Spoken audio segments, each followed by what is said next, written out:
Great. Okay. Good afternoon, everyone. This is the second webinar for supporting sites that have been selected with an HFA accreditation visit.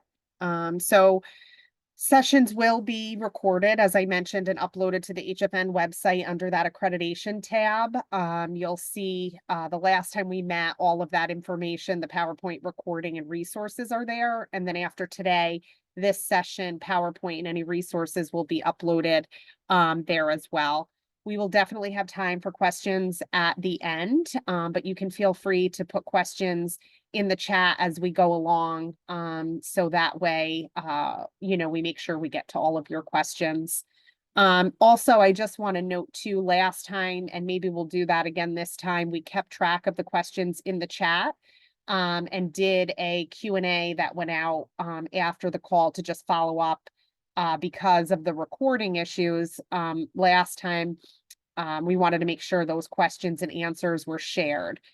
So those are available as well from the last chat, but feel free to put your questions in the chat. And again, we'll have time for questions at the end if anything comes up. So what to expect for today's agenda? We're just going to quickly do another review of what to expect for support from your CA partners. We're going to take a look at a sample HFA agenda for a 3-day on-site visit, which is what you all will have with 2 peer reviewers. We're going to take a look at file and documentation review on site, what that will look like. We'll take a look at some very minimal sample interview questions, whatever I could pull from resources in terms of those sample questions. There are not many, but we'll take a look at those. And then potential interview topics. So we have sample questions, but then more broadly, HFA breaks down potential interview topics. So we'll talk through that a little bit when we get to that section. And then we'll take a look at trends from Healthy Families America as it relates to some of the things that they've been seeing during accreditation visits across the nation, so that you get a sense of what are some things that they're seeing sites having challenges with. So again, we'll do at least these monthly webinars to be able to share information and answer any questions you have as you're starting to pull information together and prepare for your on-site visit. You did receive that updated data chart with your individualized information for pulling your MIS reports for your self-study. You also did receive the updated accreditation tool that has information in there to help you both pull together your self-study, think about things that you need to be putting in those folders, as well as some tips and information on on-site review. I also sent out an accreditation prep guide from HFA that's available on the HFA community under network resources, but I did attach that and send that out in an email. We are going to be helping to take a look at your self-study to make sure that all elements are included.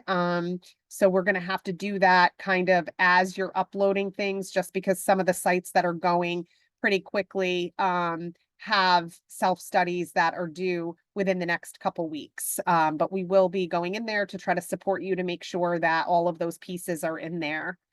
We're also working as a team at the OCFS Healthy Families New York unit, as well as our Prevent Child Abuse New York team, to do some documentation review and feedback to the sites prior to your on-site visit. So we'll be looking at things like your supervision notes, home visit logs, service plans, so on and so forth, to just do like some checks and balances and give you some feedback on those things, as well as taking a look at your program improvement plans from your most recent OCFS site visit, as well as your QA visit with your PCANI specialist, just to see, on anything that you may have been struggling with before, had challenges with, that we're taking a look to see if there's been any improvement on those things and giving some additional feedback.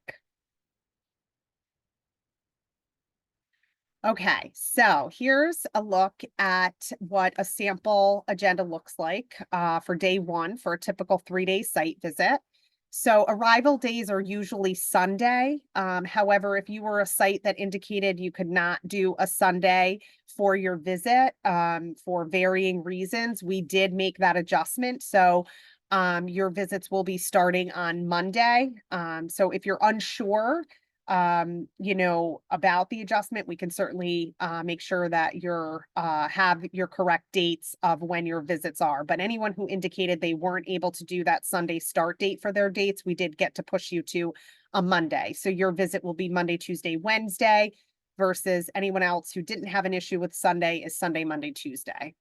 So again, this is just a typical for a Sunday start date. The sample agenda has 9 a.m. start time with a 5 p.m. end time. Just note that the peers will share your personalized agenda with you about 4 weeks prior to your on-site visit.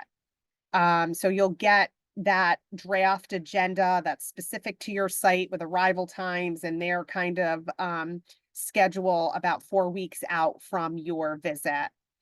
Program managers will absolutely need to be on site to be able to talk with the peers and answer any questions that they have. PMs will meet with the peers first to talk about anything that may have changed in terms of practice since the submission of your self-study, discuss any additional information that they may have requested prior to getting started. So you know, you'll have an opportunity to be able to meet with them as like kind of a welcome-ish kind of just with you and the peers, or you, the supervisor at your program and the peers, to kind of talk through some of those, just, you know, anything that they may need to know that wasn't reflected in the self-study that may have changed since then. And then if there needs to be any last minute changes to the agenda. However, always, they will start with the documentation review on that first day. So there will not be interviews the first day. It's all documentation review. So, in addition to, you know, just kind of going through if there's any updates or, you know, just kind of taking care of some logistical, things at that initial, kind of meet with the peers. You'll also be responsible at that very beginning to provide an overview of your family files. So how they're organized, you know, where they're going to look for information.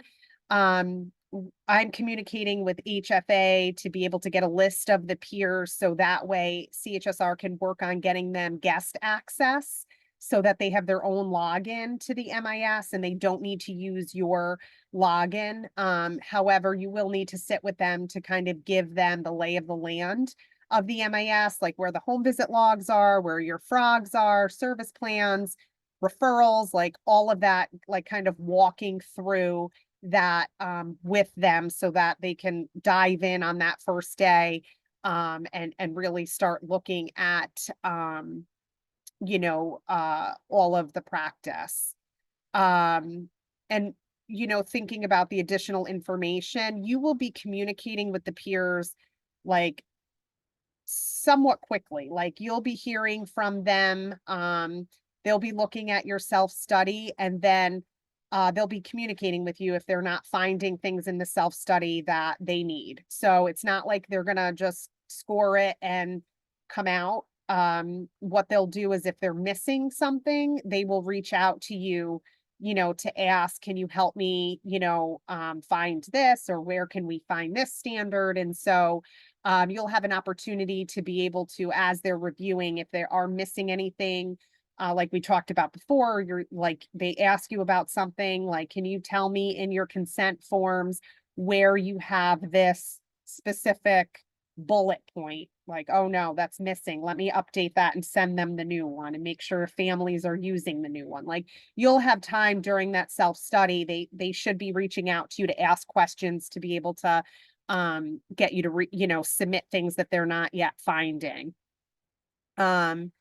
So, you know, again, they'll be communicating with you with any of those questions leading up to that visit. If they request information or additional documentation, you can send it to them prior to their on-site visit so that they can review it prior to coming. So again, you know, especially if you're needing to change anything that you notice, like, oh, they're asking for something. Like I think I talked about last time, we had a training that was missing like 2 little bullet points. And so we quickly updated our PowerPoint, sent it to them, and then posted it on the website to say like, oh, here it is, we updated it, this is it. And it was fine because they got it before they were here. They were able to score that. We were able to show them it's posted to the website, so that wasn't an issue. So just making sure that you're watching for those emails and you're being responsive to them. So another thing you may want to think about, as you're going through and working on your self-study, and I think we talked about this last time, is consider, if even if it doesn't necessarily ask for it as part of the self-study, some things that you may want to think about that you have on hand already, to upload with that, particular standard. So for example, if you have team meeting minutes, you might want to go ahead and upload those. Advisory group minutes, you might want to go ahead and upload that information in advance. It's just one other thing so that they can take a look at those things prior to even coming to your site, because they will need to see, and we'll talk a little bit about some of that as we go through, but they're going to want to see your team meeting minutes for a variety of reasons. And so you can put them into different files, like as evidence. So let's say you have your meeting minutes where you talk about your equity plan with your team, right? So yeah, you're updating your equity plan, but it might be a good idea to put the minutes in there to show like, yep, we talked about it. Here's the team meeting that happened in. Or you're reviewing policy, or something related to skill development, staff development. So just thinking through what are in those minutes and where within those standards can you add like for that additional evidence. One of the things that they had shared with us, like the more that you can put in there in advance, they're looking at it, it's the less they need to look at when they're on site. So just making sure if you are adding evidence that you're labeling what it is and what you're putting it in the correct folder, and you're labeling what it is that you want them to see as part of that evidence. So if it's going to go in standard 5, you might do meeting minutes, with the standard number that you talked about within those meeting minutes. So just something to think about, like that's some of what we did in advance. And I think it helped just having that stuff in there before they even got here.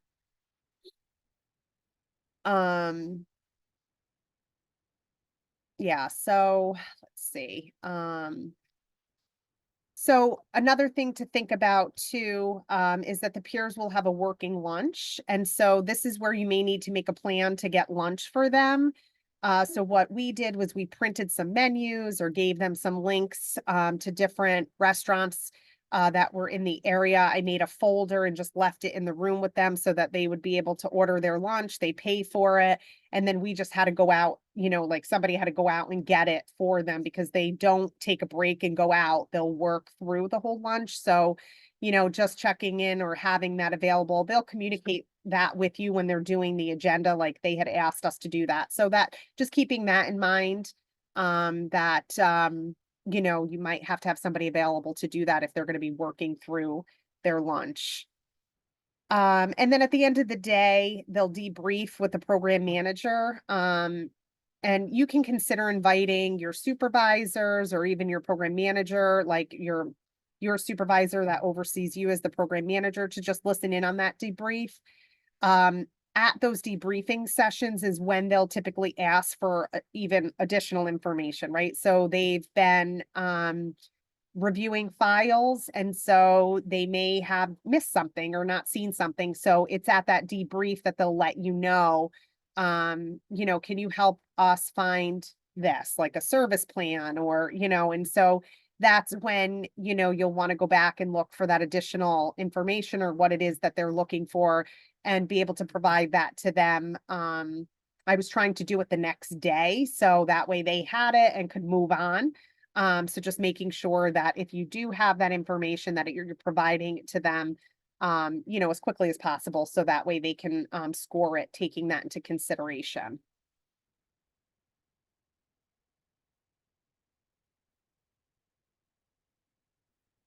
So this is day 2. So this is a Monday schedule. So you'll have like an official welcome meeting with you and your team.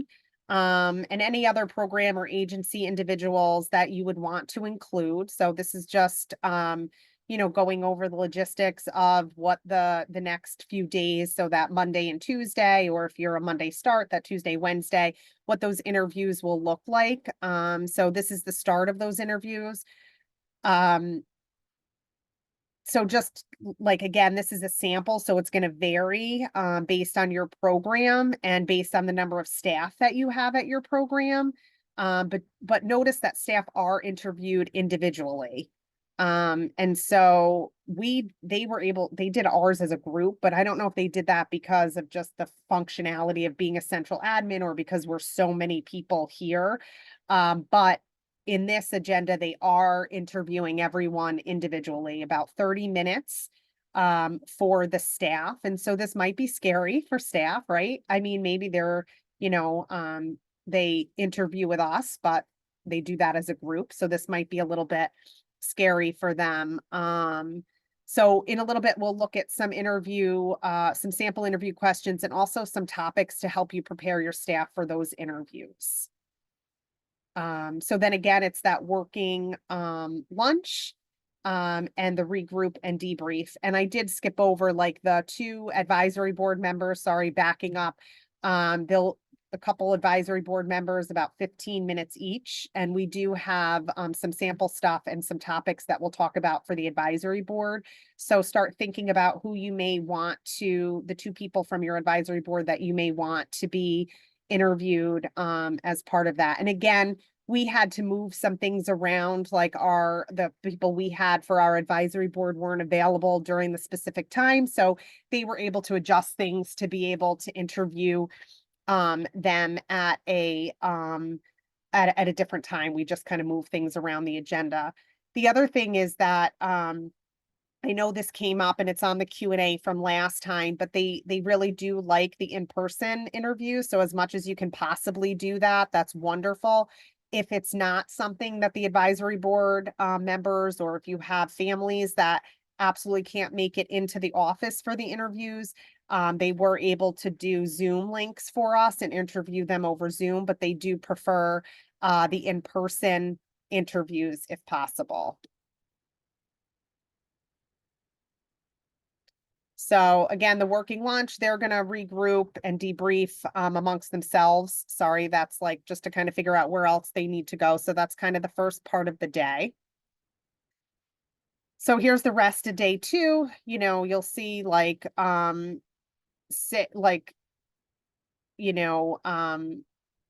FRS, FSS interviews. Again, it's going to really be based on how many staff you actually have. So it'll be a little bit different based on your program, but they'll continue to do interviews.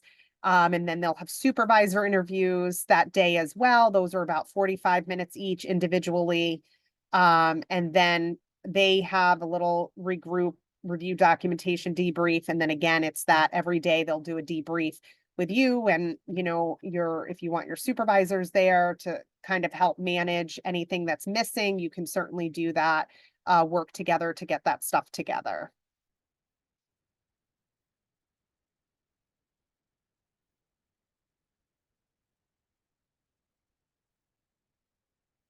So then here's the look at day 3. This is when they'll look at those personnel file reviews. So we'll talk about that in a little bit. This is when they're going to actually want to see things like those answered interview questions, the reference checks, and then any other documentation that they still need to review. One thing I did want to mention that if you do have a letter from your HR on the letterhead and it's signed by the HR director or head of your HR department, with all of the elements within that standard 9, if you take a look at it lists it right out in the tables of documentation, because this is what we did instead of pulling all of our personnel records. We had our HR director give us a letter on the letterhead that we utilize standard interview questions that comply with employment and labor laws, and interview responses or summaries are maintained for current employed staff, that they verify that we do 2 reference checks or letters of recommendation. That, of course, you do need to include your criminal background check. So verifying, we asked for the list of all of us, the date we were hired, date of background checks, that was put right into the letter.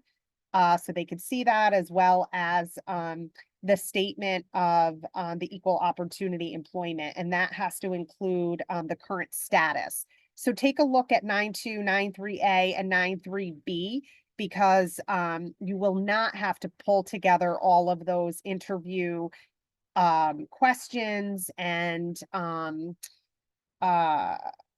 reference checks. Like, if you have all of those bullets on the letter and it's signed, you can upload that into your self-study. And then when they came, they took that and they didn't need to review those HR files.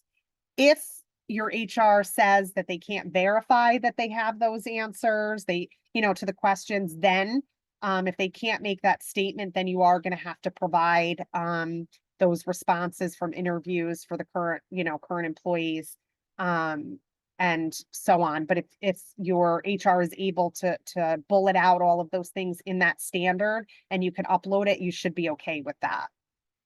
That was that saved a lot of time.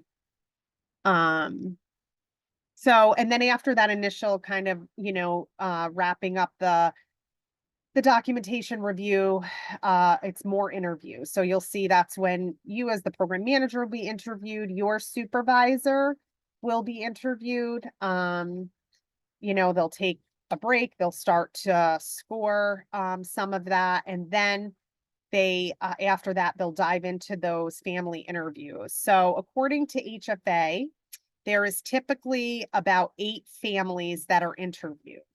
And the interviews are about 15 minutes long. So, they'll, of course, your agenda, it'll depend, right? But typically they look about 8 families. So start to think about who you may want that to be. For folks that we reached out to around, needing Spanish speaking peers at those sites. I've communicated with you, so you should know who you are.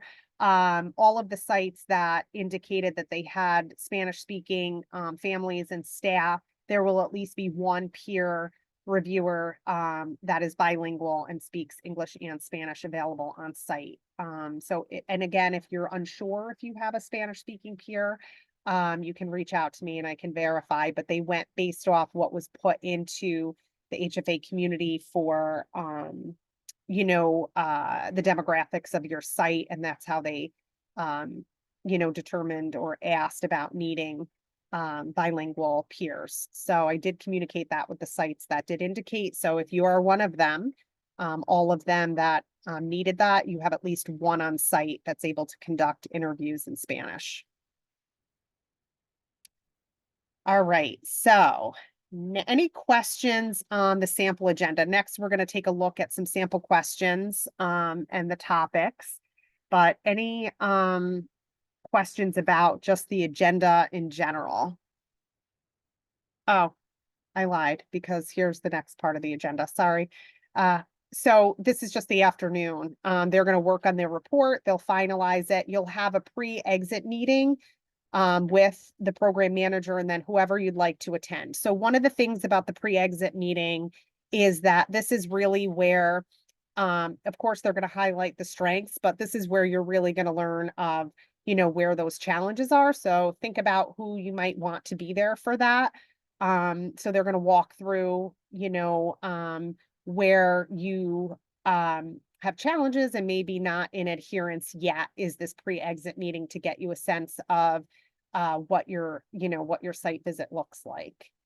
And then that exit meeting is you can invite everyone, advisory board members if you want, people from within your agency, of course, all your staff, You could invite your program contract manager if you wanted, or your QA specialist for the exit meeting. That's where they're going to talk about all your strengths, and really focus on all of the things that are going well for the program. So it's nice to have folks there that, are on your advisory board or part of your administration at your agency.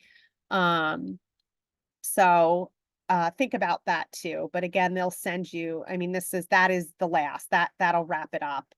And then you'll how you'll have some, of those preliminary findings at that pre-exit meeting. You'll for the most part, just kind of like we do during our site visit of that walkthrough, of the strengths and challenges. But then you'll get that official written report within 45 days after your visit, if not before that. They'll send that to you. And so then you'll have it in writing to know exactly what it is that you need to do. And in the next session, we'll, in a couple weeks, we'll go over the reporting or the response period so that we can really dive into what that's going to look like, after you get your report and what the next steps need to be. So we'll talk about that in the next session, you know, uh, around responses. And again, I'll reiterate, we said this before, and those that have gone through accreditation before, the response, like we expect it. It happens every day, all the time. Like we don't expect anyone to go through and not have to have a response period.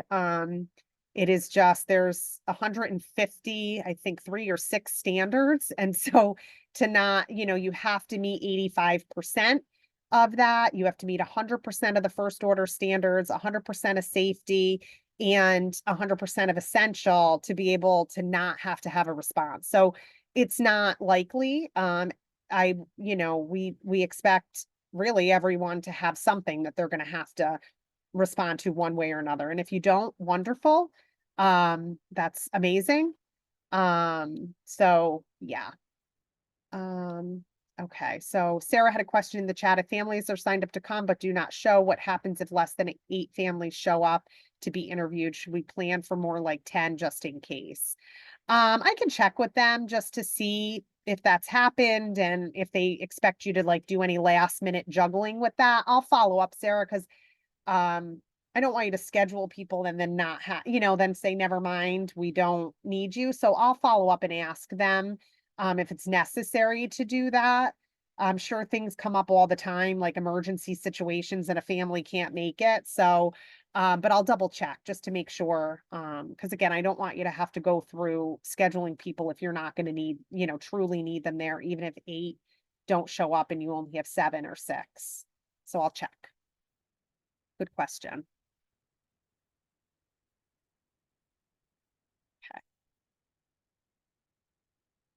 All right, so logistics about day 1. So when you're thinking about your on-site visit, you're going to want to reserve a private space for the peers, somewhere quiet that they can work and do the reviews of the documentation. They are looking at family files, so making sure that there's not people around that are going to be able to see the family information. Also when they're conducting interviews, that it's a confidential space, right? So thinking about that in advance and reserving a space for them to be able to work in. What we did here was reserved a space for the entire length of the visit. They were here for 4 days, and so I just reserved a conference room for them for 4 days. They worked in there. We did the interviews in there, so they didn't have to move around. We just kind of left it. So if that's a possibility, great. If it's not, that's up to whatever your space looks like, but just making sure that it's private, quiet so that they can work in there. And then just considering a room that's big enough to be able to accommodate those interviews. Your staff will be interviewed individually, and so will the families, but just a comfortable space so that, they can, have enough, space to be able to interview people in there. So we talked about they're going to want to sit down and go over how you organize your records. So really it's an overview of MIS.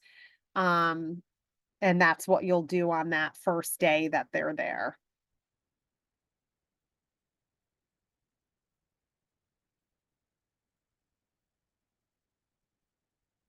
Okay. So about a week before the visit, the peer team will ask for the active caseload list. So we talked about this last time. You can run the MIS report for this information. It has everything that's listed there on the right-hand side, all of those bullets. It's the active participant roster. So it has, again, everything that they're going to want. You just run that report when they request it, and you can send it to them. And so you'll see that's what they're going to use to be able to select the family files that they're going to want to review. So they're going to communicate which family files they want a few days prior to the visit. It says to make sure the files are ready for review upon arrival. Really, it is, showing them the MIS and where they're going to be able to access that information. You shouldn't have to print anything. We'll make sure that working with CHSR that we're able to get them access so that they can just get into MIS as a guest and work around, but you'll need to guide them on that. And so you'll see here how many files they're going to review. So if you have 1 to 5 home visitors, they're going to look at 3 files per home visitor. 6 to 11 home visitors, 2 files per home visitor, and 12 or more home visitors, 1 file per home visitor. So every home visitor will have at least 1 file reviewed. And then they'll want to look at additional family files. They'll get that from the they'll get that from the list that you're giving, but they're going to want to look at a creative outreach, planned transition, families that have CPS reports, or there's been a participant or child death.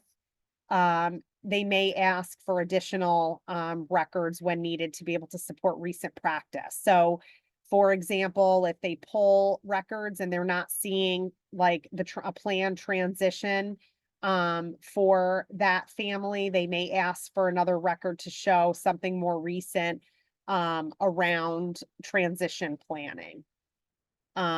So just to keep that in mind. And I see that we have a couple. Do we have questions in the chat?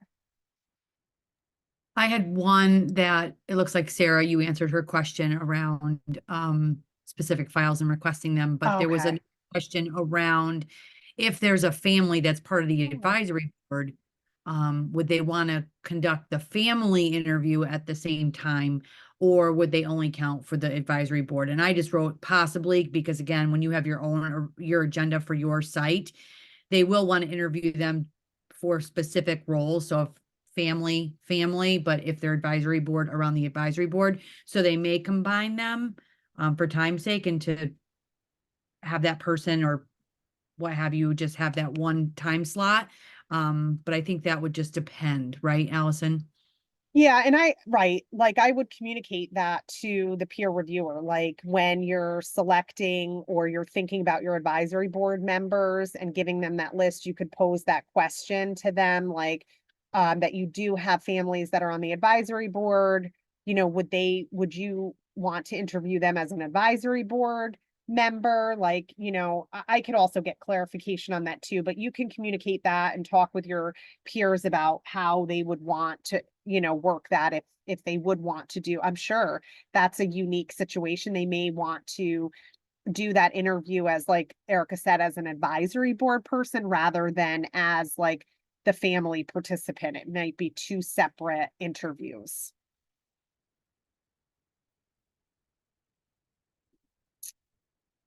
Okay.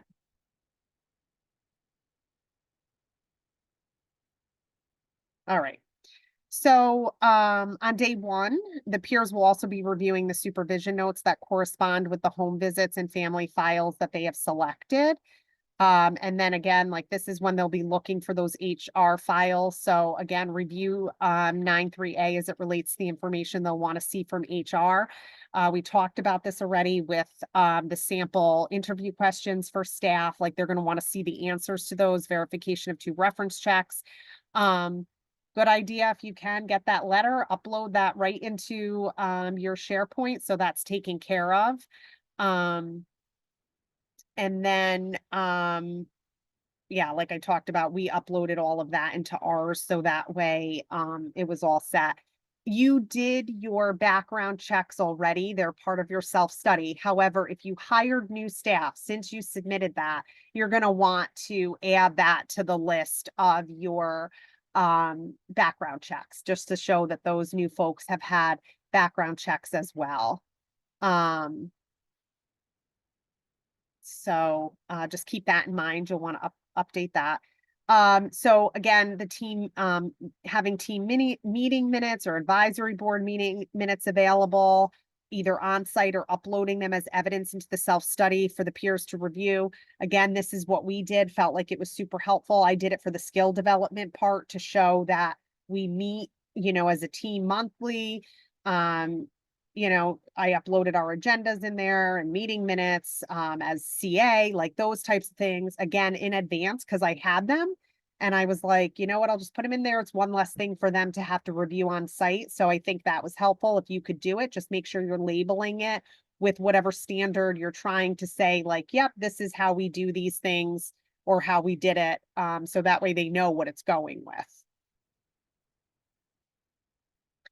And then again, the program manager needs to be available and on site throughout the visit to meet with the peers and answer any questions that come up. So as the program manager, that is your role, is to be that person, that main point of contact for the peer reviewers, to be available on site throughout the entire visit. So that way you're really leading and coordinating all of those efforts on site.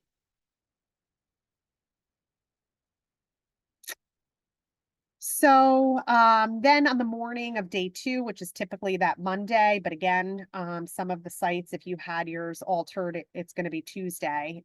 This is where you'll start that welcome meeting with the peer review team. They'll introduce themselves, provide that overview of what it's going to look like and of the accreditation process. And then they'll just talk to you about their role as the peer reviewer, that they're doing that quality assurance, that they're not able to provide technical assistance.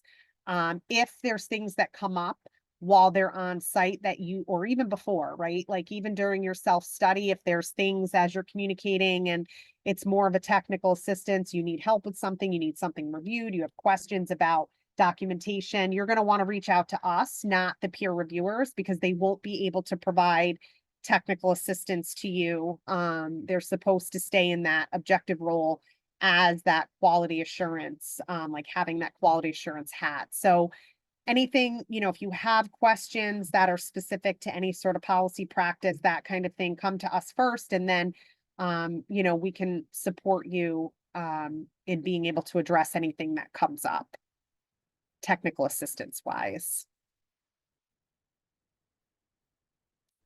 So on site, on the second day, we talked about this already. The site interviews start.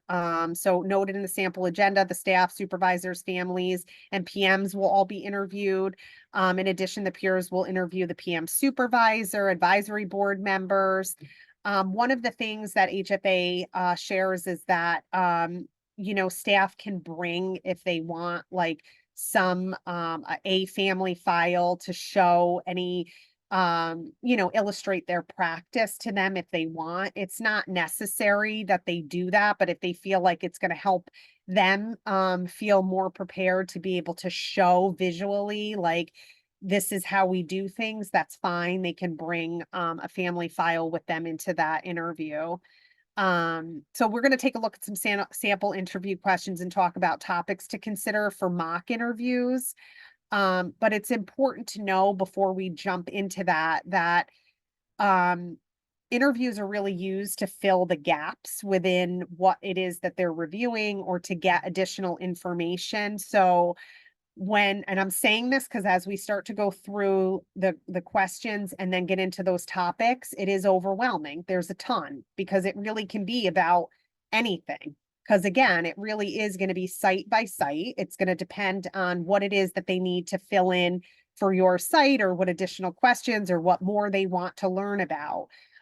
So it's not that everything on the list is going to be covered and all inclusive. It's really just giving you a sense of some of the perspective things that could come up during those interviews. A couple things that I want you all to be mindful of too is that it's a good idea, just kind of thinking about some of those standards that have a lot of focus on them, and we'll talk about that, but to make sure that your staff are aware. So, for example, making sure that staff are familiar with policy and your site-specific procedures, especially around things like child abuse and neglect reporting. That's a somewhat newish one, right? Like we updated that the end of last year. That's put into practice. It's a little bit different. There's some different expectations. So making sure that they're familiar what that new policy and what your procedures are related to that, as well as participant deaths, and how they're supported in supervision when or with resources when there's a participant death. So for them and the family, what does that look like if that happens at your site? And it's going to be really important. I can probably almost guarantee that they're going to be talking with your staff about your equity plan, the review of it, your team commitments or the policy around team agreements, or how you're building relationships within, strengthening those relationships. So taking a look at your policy for BPS 5, making sure that you're reviewing that equity plan, because I can guarantee that they're going to ask staff about that.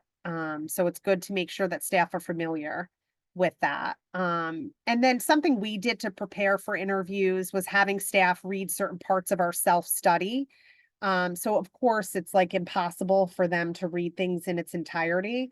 But again, like focusing on things like, what does the equity plan look like? What's in there?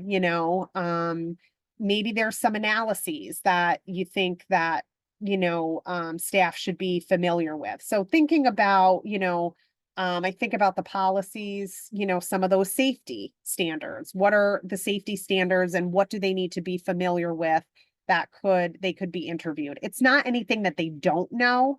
It's just making sure that they're prepared and just, reading things over to make sure that they have a solid understanding. So again, the interviews, it's really about their work and how they practice and support families. So I did say there's not a ton of sample questions that were given. So here's some samples for home visitors and families. So some of them are super broad. So what strategies do you use to build trust with families, engage them, retain them? When do you put a family on creative outreach? What do you do during that time? What does a typical supervision session look like? Again, that's one that's guaranteed. They're probably going to ask that about supervision, their support. And then how is child maltreatment handled at your site? Just again, samples. So not that these are definitely, I would almost guarantee like supervision, child abuse and neglect, equity plan, your team commitments. Those are things that I would say they're going to ask about. And then, it'll really be based on your site and specifics around other things that they may need to know. And then some sample interview questions for families. How did your home visitor build trust? Talking about what happens when they're not available for visits. And then has your home visitor been able to help connect with other resources in your community? Was there follow-up? Again, just samples, not guaranteed, but just some ideas on, some potential questions that they could ask. I will say some of the feedback we got, and even within our interviews individually, super broad. Like they were really broad with some of our questions. It could have just been the nature of, what they were looking for from us. So I feel like here in our unit, your program contract manager, shared with us that it was kind of like open, like they asked a broad question and then they just kind of were able to chat and fill in the blanks or just share information. And so it's again not anything that your staff are not going to know. It's just making sure that they're you know, kind of refreshed with some of your procedures and things like that, so that they're able to just feel confident and less stressed about going in. So I did say it's going to be lengthy. So, and you're going to get this to look at. But so potential interview topics. Again, I'm not going to go through and read all of it because it really does cover like all of the standards, really. Like there's lots of topics in here. You can take a look at it through the PowerPoint when you get it. But again, I'm going to say you'll notice some themes as we go through the different interviews that cultural considerations is on every single one as a potential interview topic. So that's probably one that I would say they're going to want to hear about at your particular site. So we talked about that already. But, you know, here's some, you know, other ones. And again, you're not going to be asked about everything, right? It's just really site specific and what they want to hear about your site particularly. Um, And so just something else to note too, peers may ask about your site's strengths, and what they like to do during the exit meeting is do quotes from the different people that were interviewed. So they may ask that so that they could get some quotes from the different folks that are interviewed to be able to share at that exit meeting. So this is program manager continued. So you'll notice here too, where it talks about reporting child abuse and neglect.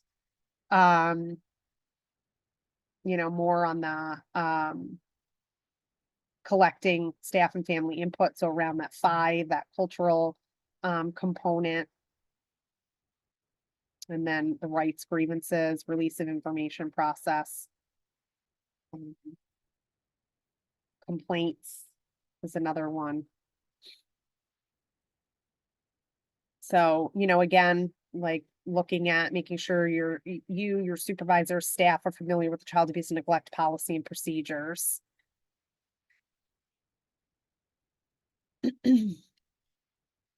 So then for supervisors, you know, if supervising the FRS, they're going to want to talk about the frog feedback maybe. Voluntary services are on here. Again, all of those elements of standard 5, 5.1, 5.2. That's on here again.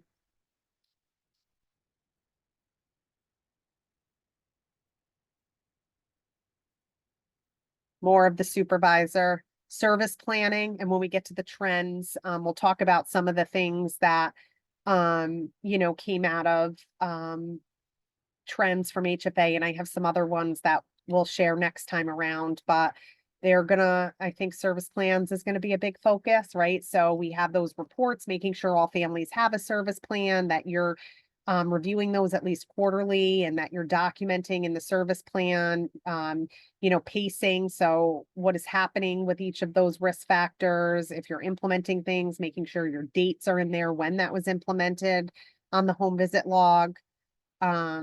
Or, you know, where they could go to find when that was implemented. They're going to want to know about the policy manual that, you know, we talked about, you're going to upload the entire policy as well as individual ones, but, they're probably going to want to ask staff about how they access where their policy manual is and that kind of thing. So making sure all of your staff know where the policy manual is, whether it's printed somewhere or you have an electronic place that all staff know to go. And then you'll see here, again, the themes around CAN reporting and critical or death of participants, grievances, so on.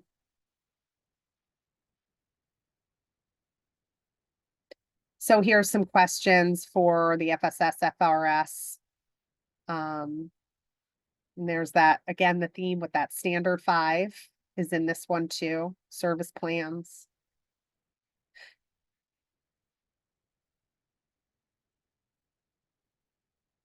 If you're a child welfare protocol program, that voluntary service, I'm just thinking that might be something to think about, like, how you're communicating that with the Department of Social Services, ensuring that regardless of where that referral comes from, that families know it's voluntary. We have forms, right, for that families, but just that they're, it's clear that we're not forcing anyone to participate in services.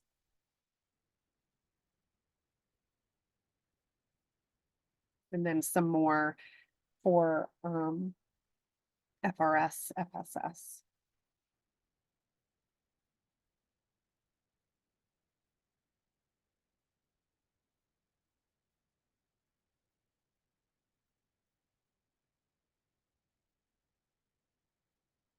And then the families. So, they may just ask some broad questions around what do you like best about your visits? How would your life be different if you had not been in healthy families? But then there might be some other topics that, they might want to ask families to be sure that families are clear, as things are happening, not that they need to know your policies and procedures, but that they're able to describe, verbally and within practice how this works.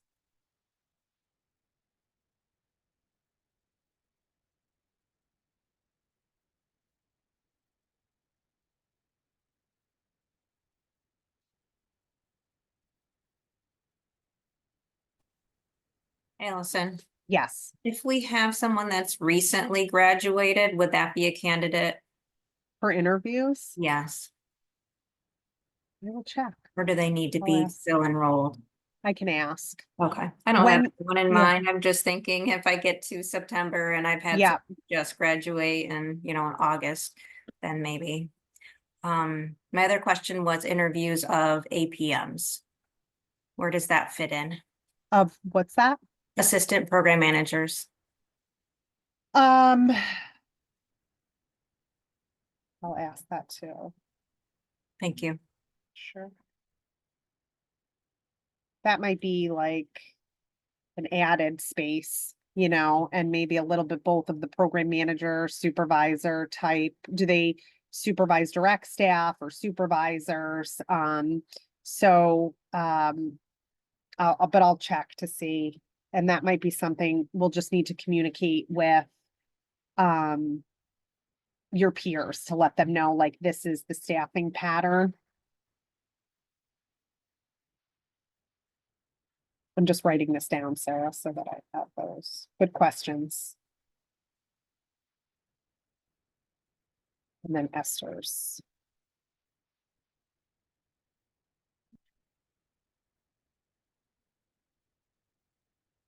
So I will reach out about those three things for now, and then as other things come up, so we can clarify that. Good questions. And then some more with families. And then you'll see like suggestions for change or strength. So again, broad.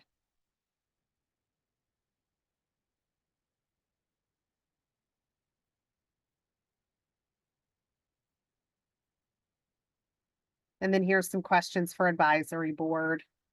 I did, I think we put in that accreditation tool, to get a 3 on the review of the equity plan, you have to review it with staff and advisory board members. Of course, the expectation is you're reviewing that with advisory board, you do your whole ASR within that first quarter after you submit. So, you should do that, document it within the update. So we did talk about that last time. And then in the accreditation tool, at minimum, for 2, you have to review the equity plan and get feedback from staff. So, at minimum, if you have not, for whatever reason, brought it to your advisory board, you have to review and do feedback. From staff. But in here, one of the questions to the advisory board, is going to be about standard 5. So, and just about how, the development of your equity plan, the process of reviewing that with them, you know, some of the discussions that you're having in those meetings.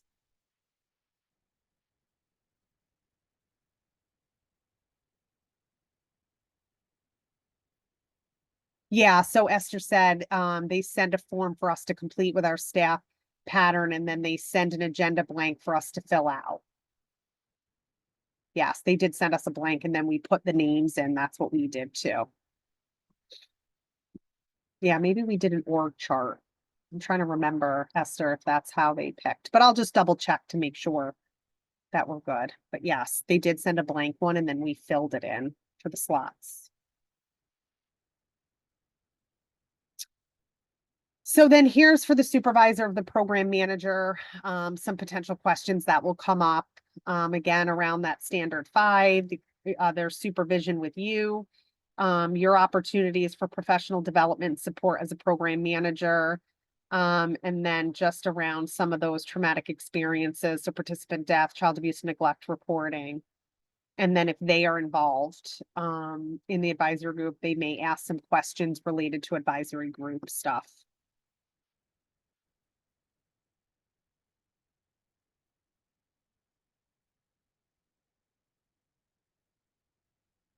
So here's some trends in site visits that we wanted to talk about. So the first is, whoa, I did, hang on a second. Oops.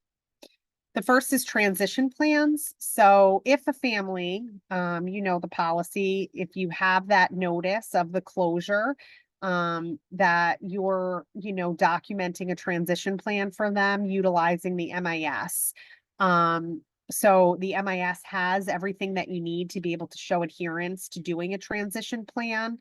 It is a recent practice standard. So even if you don't, if you can't, you missed it on one, and you don't have a transition plan, you can start looking at maybe, you know, documenting some more recent, families that are transitioning out. If you, you know, if you do have somebody, you know, graduating, if graduation's coming up, that kind of thing, utilizing, because they'll look at your recent practice for this one, to show adherence to that. The next is the family goal plan and celebrating family success. So, and making sure that that's documented with the family and in supervision. So take a look at your procedures. One of the questions in your procedures around family goal plan is how were you identifying celebrating families' goals being achieved? And it can be as simple as something like an ATP with the family. One of the examples HFA gave was that in a note, it said they celebrated with a high five with the family. And it doesn't have to be like a whole goal that was completed, even if the steps to the goal, you know, and you give recognition to that, that's fine. Just documenting in the home visit log, you know, when you talked about the family goal plan, that you documented whatever that celebration looked like. And then also just recognizing the staff and supervision, their work with the family to achieve that goal. So that was something, the family celebration was missing. They had seen that a lot across programs. So just something to be mindful of when you're doing those reviews. Are you seeing that documentation?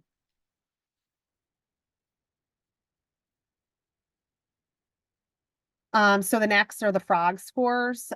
So making sure that any domain that has a score of 1 to 4, that it's on the service plan, and that you have, you know, a plan and or activity identified for each of those.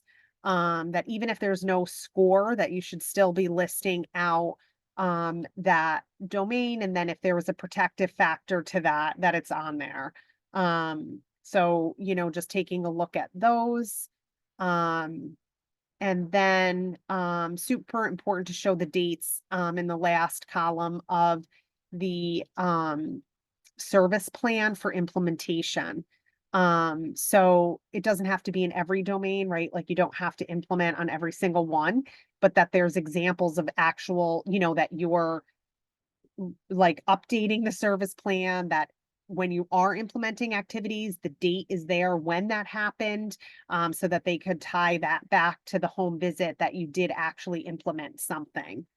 And then also one of the things that our TA person mentioned was around how in the policy it talks about, adding any risk factors that come up throughout the life of the case. And so what she was saying is that they've noticed, where it came up as like somewhat of a trend is that a family is on level 4 and nothing was ever included again on the service plan. It was like whatever was from the frog. So if there's developmental delays, through the ASQ that are being addressed, if there's an elevated depression screen, a call to the SCR, any sort of risk factors that, rise to that level of concern or, addressing or some sort of intervention that you are adding that to show that it is ongoing and you're supporting the family throughout the life of the case and not just like, oh, nothing else has happened, for the last 3 to 5 years. It's just whatever was in the frog. So just noting that making sure if there are those things that they're being added. Child abuse and neglect reporting. So being mindful that you're documenting your calls that the program makes in the supervision notes, and that the follow-up is being documented on the service plan. Making sure again that you're reviewing that policy and your procedures with all of your staff so that they know what the expectation is for child abuse and neglect reporting. We are doing the tracking, the follow-up, and then also there's the piece in the policy around making reports, even if you think one was already made. That's new. So just making sure that staff are familiar with the policy, the procedures, and what the expectation is around documenting those. And again, this will most likely be part of interviews that they will be talking with staff about child abuse and neglect reporting. Again, the review of the equity plan. So for a 2, you have to have reviewed and got feedback from your staff. For a 3, you have to, get feedback from staff and the advisory board. We do require that review at the advisory board, but again, if for some reason you haven't done that yet, at minimum, make sure that you're reviewing that with staff, you're updating that section. You don't have to wait, a full year to put the feedback in there to make adjustments to update. You can update your equity plan and re-upload it. It's a good idea just to update anything that you've put in place since developing that. For some of you, it's been months now since you've done that. So if there has been things that you've implemented or updated based on feedback, document that in there and upload a new one. The team agreements, commitments, the policy around BPS 51B. So this will also most likely be interview questions. So do you have team agreements or commitments? Does staff know what they are? Do they know the policy related to 51B? Are they able to describe, the policy or written guidance around those relationships as a team? So take a look at 51B. Review the policy for 5.1 so that you're familiar, make sure that your staff are familiar with that. Your procedures around 5.1 is a good idea to look at and then think about prepping for those interviews. Service agreement and rights and confidentiality forms. So making sure that your forms have the information related to who to contact for grievances filled in. One of the things that they mentioned is that sometimes the forms don't include that. Our sample HFNY, Family Rights and Confidentiality and Service Agreement form, we did that, so you can blame us if they're like, nope, that's out, but we really did go through it to make sure each one of those bullets were covered. And there is blank spaces in there for you when your staff are completing that with families, that you're filling that in with the contact information for who they need to reach out to, and in how, there's days, like time frames. So making sure that staff are filling that out with the families if you haven't already filled it out as like, and saved it with that information so that they don't have to fill it out on their own. But so making sure that's all documented. And then you also need to submit the blank form with the policy. And so you'll notice in the accreditation folder, it does say the policy and relevant forms. So you'll want to upload the form into that folder as well, a blank form. It doesn't have to be one signed. They're going to look for samples on site, but you'll want to do that blank form in there because that's also part of the self-study. So you'll see that in your folder that it also asks for the relevant form.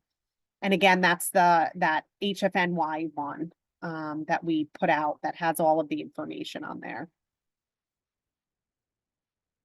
And then cheers. So making sure there's at least 2 domains, even if the child is sleeping, that reflective strategies are used and that they actually reflect the parent-child interaction, that they're not doing, it's great to ATP for other things, but when you're using cheers, making sure that staff are connecting it back to that parent-child interaction.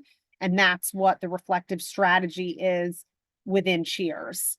And then another big one is the supervisor supporting cheers so that they're not just reiterating what happens in a visit, but that they're actually, having the discussion about cheers, whether it's how the observations are going, with the worker and the family, challenges or lack of some of the cheers domains being observed, like any sort of discussions around that, just making sure we're not just reiterating what's happening in the visit. And then one thing too to note is that a lot of standard 6 is essential standards. And so that will, even if you meet every other, you're 100% first order, 100% safety, you met that 85% threshold. If you're out on an essential standard, you will have to go to the national office for a response, which is fine, but it's just good to know, and cheers is nothing new. I think this has been one that people have been struggling with for a really long time. I know it was an issue the last time we went through. There were some challenges, but these were just some notes, from HFA around some more recent things within BPS 8, the 8th edition, that they're seeing trends in.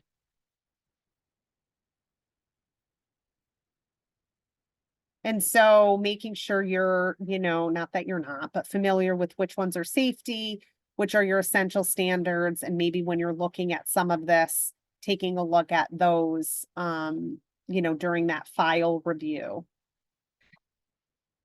And I'll send you those file review QA sheets from the different programs so that you can see what other people are using. So what questions do you have?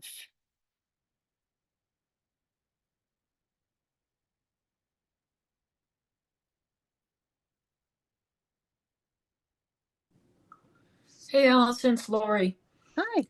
I hope you can hear me okay. I Yeah. still don't have Wi-Fi, and I think the power may be going on and off.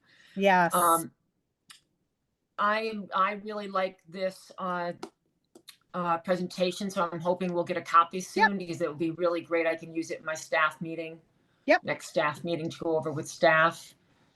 Yep, I can do that today if you want. When I do the QA forms, I can just attach the PowerPoint.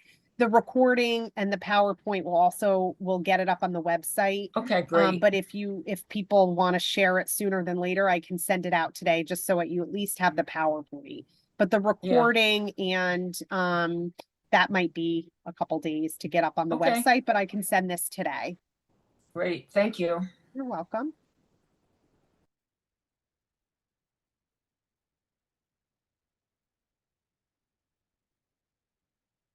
Allison, I'm wondering for those of us who have a site visit coming up from HFNY, if any of that time would be used to kind of help look through some of these things, prep us kind of similar questions, if that's a thought or a possibility. Yeah, and I think you know, a lot of what's on the tool, you'll notice, right? Like we look at a lot of those standard 6, the cheers, service plan. So we'll still do that documentation review and give you the feedback on the tool. And then, you know, with the interview questions, we have specific ones that we ask, you know, that go along with our QA. But I think if you haven't had your pre-site call, or even if you did, you know, we can work with your program contract manager if there's specific things that you would like us to include as part of the interviews. We can make a note of that just to see where things are at with the interviews. We do ask about the child abuse and neglect reporting. We do ask about supervision in those interviews, but we can, you know, if there's specific things that you're concerned about, absolutely, we can use some of that time to be able to help look at anything that you think might be, you know, something that you just want another set of eyes on. And we're going to be doing it outside of the OCFS site visit as well, like working with Picani on some of that documentation review. So it'll be in there if you have a site visit coming up, and then we'll work together. But I would definitely communicate if there's things like you're specifically concerned about, or you want us to add to the interviews just to get a sense of where folks are at. We can certainly do that. Just have that conversation. Yeah, I think the biggest change and maybe the anxiety will come around for our FRSS staff, where Mhm. it's an individual interview and they're Yeah. not used to that. So Yeah. we can run through some practice things on our own, but they're so comfortable with our team here. Yeah. So I'll have to think through how we can help them just kind of feel more comfortable and Yeah. for that.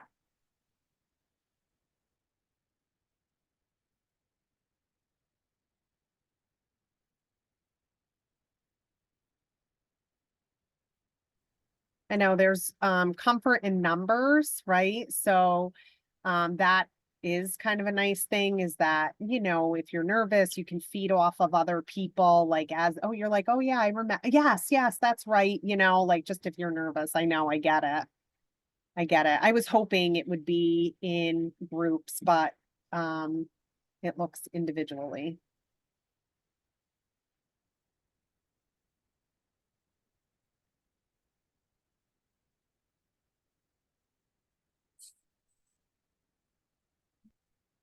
What else? Hey, Allison, I have a question as Sure. well. About the like family reviews. So, like you shared, it looks like we'll provide them with the active families, and then they, because of the size of our program, it kind of looks like it's going to be one file per home visitor. And then on the day of that review, for us it will be a Sunday, that's when they will let us know what family they have selected for the home No, visit. it's about, let me go back because I feel like they said it was on a Thursday. You'll get, hang on, I'm not gonna make you dizzy, so I'm just gonna stop sharing for a second. I want to say that they give you a little bit of a heads up on who it is that they're gonna be, like I want to say.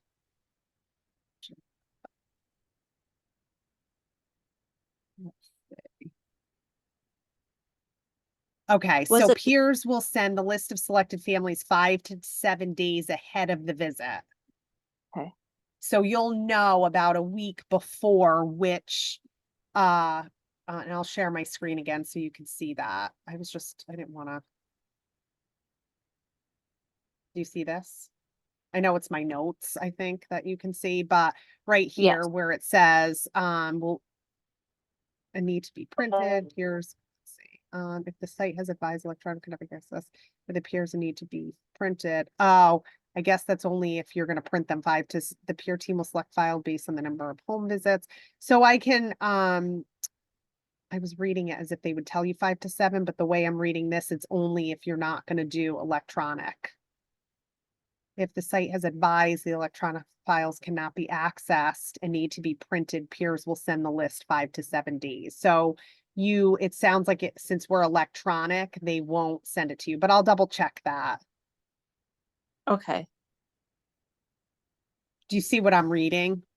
Yes, and that's where I was kind of I wasn't quite sure. I'll ask if electronic, when will you know? Okay. Because you think there is a chance we'll have a little heads up if it's I would electronic? think so, that they would. I mean, Esther was saying in her comment, she thought, what did you say, Esther? Let me Well, look at this. usually the peer asks for the roster 5 days before the site visit. And Okay. then Thursday or Friday, we as the peer team we select the families that we're gonna ask for. And then on Thursday or Friday, depending on how nice you wanna be, because the site is anxious to know, then you Right, send them the list of the selected families. And then they have Thursday, whatever left of Thursday and Friday to get everything ready for for Sunday. Sunday. I'll Yeah. double check though, Chrissy, if it Okay. is, because that's not clear. It says if it needs to be printed, they're gonna tell you 5 to 7 days. So I'll double check just to make sure we know. Okay, great. Yeah, that was part of my earlier Yeah. question. We have different offices and different locations, so it'd be nice to know by Thursday, so then I can get them Thursday or Friday and not have to come in on Saturday. Well, right, like I'm thinking things like releases of information, service agree, family rights and confidentiality, like you might want, like you have to pull those things, whatever's not an MIS for the families, which is minimal. But there Mhm. are some of the signed forms and things like that that you'll, want to pull together for the family. So I can ask and get clarification, like we're mostly electronic, but there are some things. So when is the time frame to expect to get the list of the families? Thank Good you. question. Yeah. No, that's a good question. What else?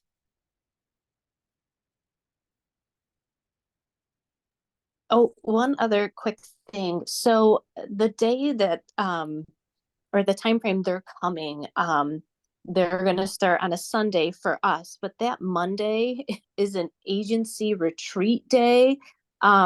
So I mean, obviously our team won't be able to go, which actually makes up the majority of the agency. Ah, But the other piece to that is um my direct supervisor, I am unsure if she would be able to be interviewed because she kind of runs the retreat. Do you think there's a chance if once I start kind of coordinating with them that maybe they would interview her sometime Tuesday if need be? yes. It looks like that in the sample agenda, Tuesday is the day that they interview the program manager supervisor, Tuesday morning. Oh, okay. Okay. But again, they're gonna send that to you. So if you have to move things around based on whatever's, you can talk to them about that. I don't think that they'll move things to Sunday for interviews, right? Or Sure. whatever the first day is, because that's all Mhm. documentation. But within Mhm. times and stuff, like we were able to move some things around just to be able to make sure people could get in. Okay. But I just know that for planning purposes, that second day, so that our Monday, I should make plans that that would be the day for our interviewed staff, correct? Yeah. Okay. So according to this, to the sample, is Right. that's really who they start with on that Monday is Okay. advisory board and then the direct service staff. Okay, great.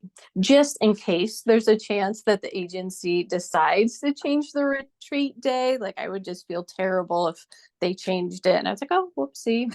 Yeah. But okay, because I'm sure they'll want to get plans going soon Maybe they could and do it on Wednesday when you're done. And that would be a that would be nice day to do wonderful. a retreat after you're all done. Exactly. Exactly. It deserves a retreat. Yes. That could be the argument. Okay. Well, thanks. And I'm making these notes on the list of questions so that if there are folks that have something that needs to change based on an agency, it may just be that talk to your peer pose that question around combining, separating, or moving. Interviews, not days. We're set for our site visit days. We can't. Right. Interviews Now, within your yeah. window. Right, within your days, yeah. What else?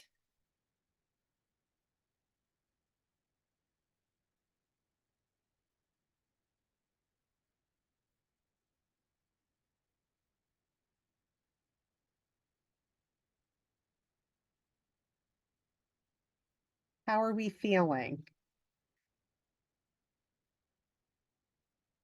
Okay. Esther gave a thumbs up.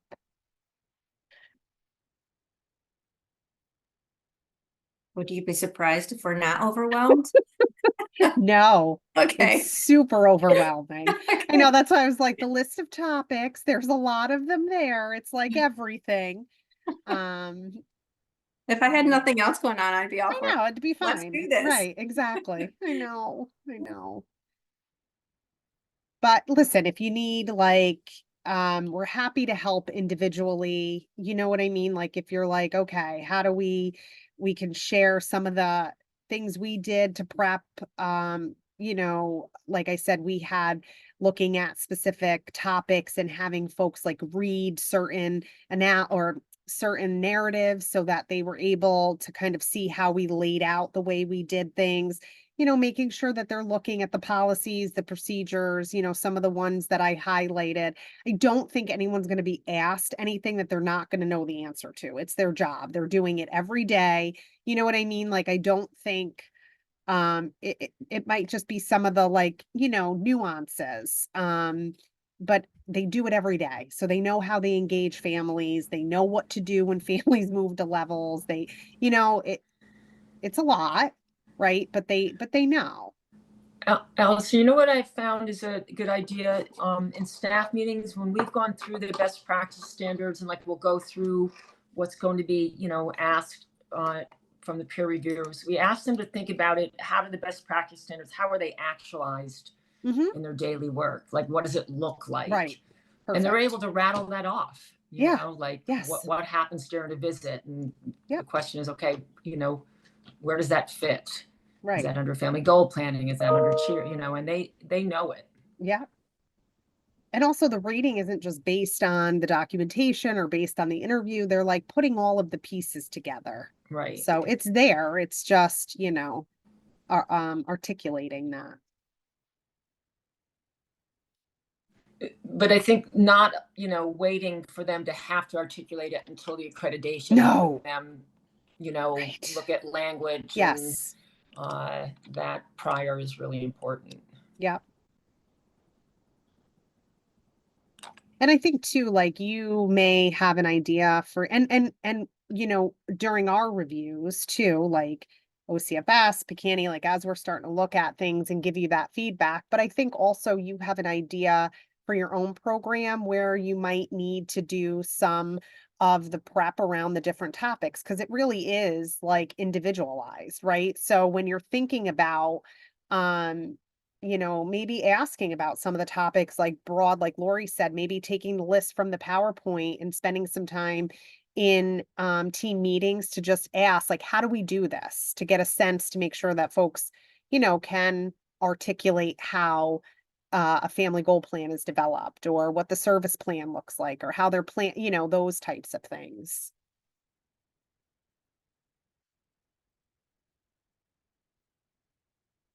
Right. So Erica's saying they want to hear the day in the life story from the staff. So they have it in writing. The interviews are to supplement and gather anything they are wanting to hear more about.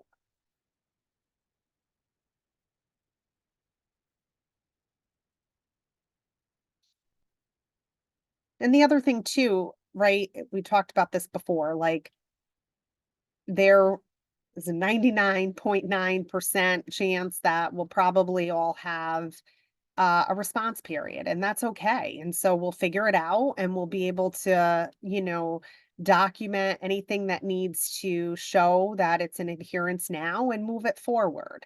So it's not like we're not going to get accredited. It's just being as prepared as we can going into it, and then making sure that whatever we're, not in adherence to yet, that we're, correcting that and being able to show it after the visit. And we're here to help you. So if you have ideas or you have, thoughts around ways that we can support you outside of what we've already talked about today, reach out to your PCM or your QA specialist or myself or one of the supervisors, like any of us. And we're happy to, whatever's going to make you feel better to be prepared. We're happy to do one-on-one or small groups or whatever thoughts you have outside of what we've already talked about as support, like to get you through and or you or your staff, like to help you feel prepared.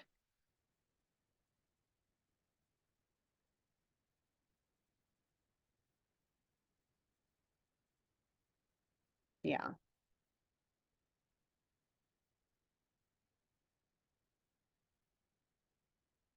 So I will put another session on the calendar, and we will take a look at, kind of, after the site visit, some of the logistics around there, maybe do some, check-in. But if there's other topics, I do have the questions written. What we may do is another Q&A if that's helpful for people. Like I'll write the questions out, what answers we get, and then we can post those so that you have those available to you. But if there's other topics, things that we haven't covered, email me and I can put that stuff into the next session as well, so that we're able to talk through anything that might be missing.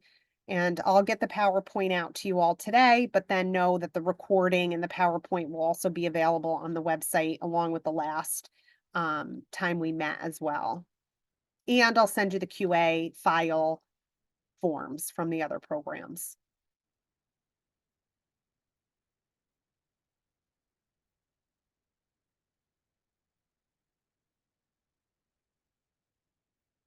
You're very welcome. We're happy to help. I wish I could say it's not stressful. It's super stressful. It's overwhelming. Like, totally get it. So again, like we just want to do whatever we can to help you. So whatever ideas you have, if this isn't working and you need something else, let us know. It's like a spring weight loss plan. Yeah. Right. Except it's going to last through the fall. So Oh, Yeah. thanks it's for all right. that. Though. It's fine. It's fine. Right, well, I can go ahead and stop the recording. Yeah.